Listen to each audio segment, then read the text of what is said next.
विश्व स्वास्थ्य संगठन WHO ने जनवरी में कोलंबिया में मिले B1621 वेरिएंट को ग्रीक अल्फाबेट के आधार पर म्यू नाम दिया है। साथ ही इस वेरिएंट को वेरिएंट ऑफ इंटरेस्ट की सूची में शामिल कर लिया है। WHO का कहना है कि वेरिएंट में ऐसे म्यूटेशन हैं जो वैक्सीन के असर को कम करते हैं। इस संबंध में और स्टडी करने की जरूरत है। WHO की नए वेरिएंट बुलेटिन में कहा गया है कि म्यू वेरिएंट में ऐसे म्यूटेशन हुए हैं जो इम्यून एस्केप की आशंका बताते हैं।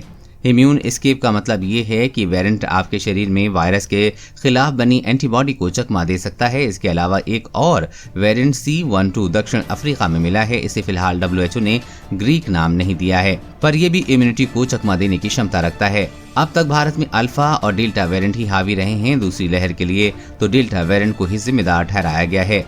अच्छी और राहत की बात यह है कि देश में अब तक म्यू और C12 वेरिएंट का एक भी केस नहीं मिला है। कोरोना वायरस के वेरिएंट को लेकर क्या नई जानकारी मिली है? पिछले दिनों दो नए वेरिएंट B1621 और C12 ने दुनिया भर में विशेषज्ञों को अलर्ट कर दिया है।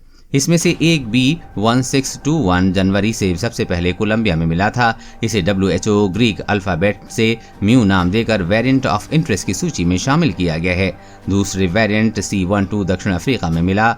दोनों ही वेरिएंट वैक्सीन और नेचुरल इन्फेक्शन से शरीर में बनी इम्यूनिटी को चकमा देने में क्षमता रखते हैं। इसका मतलब है कि इन वेरिएंट के सामने वैक्सीन बेअसर हो सकती है। C12 वैक्सीन के वेरिएंट किस हद तक एंटीबॉडी को चकमा देने में काबिल है, इस पर WHO का कहना है कि ये बीटा B1351 वेरिएंट जैसा है जो कि दक्षिण अफ्रीका में दिसंबर 2020 में मिला था।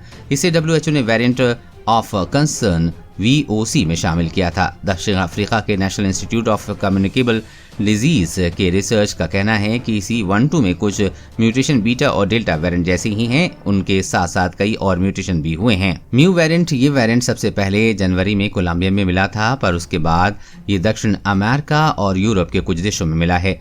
29 अगस्त को जारी वेरिएंट बुलेटिन में WHO ने कहा है कि म्यू B1621 और उससे जुड़े एक वेरिएंट B16211 दुनिया के 39 देशों में डिटेक्ट हुआ है। WHO का कहना है कि म्यू वेरिएंट का दुनिया भर में प्रसार कम हुआ है और ये 0.1% रह गया है। इसके बाद भी कोलंबिया में 39% और एक्वाडोर में 13% केसेस में म्यू वेरिएंट मिला है।